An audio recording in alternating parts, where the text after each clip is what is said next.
So, Cami is one of my favorite Google apps because I can open PDFs from most websites just by clicking on the extension that says Open in Cami.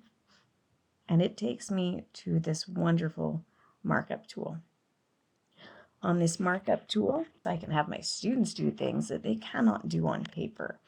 So my most common use for this is to assign it in a Canvas class. And by the way, my absolute primary reason for using Cami is avoiding the copy machine and the jams and the breakdowns and the lines and all of the problems that come with a copy machine. So I use Cami instead.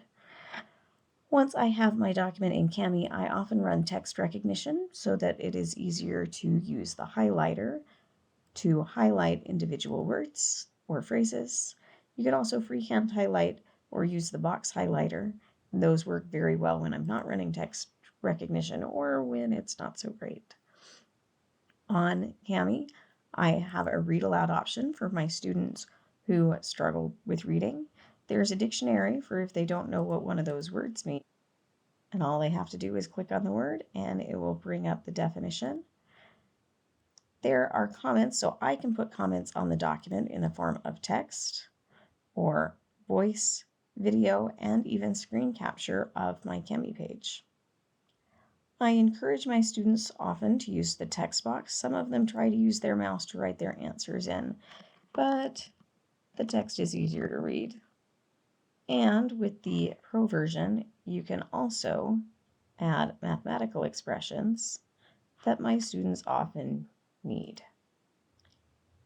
There is a drawing tool that includes things that we use for geometry, like a protractor and a ruler and a compass. Not quite as easy to use as on paper, but it also slides around a lot less.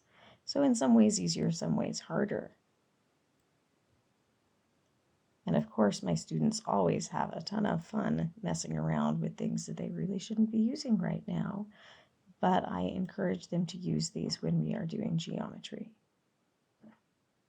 So you can also add media, signatures, and what I like to do when I'm giving students feedback is add some stickers. And that is why I use Cami.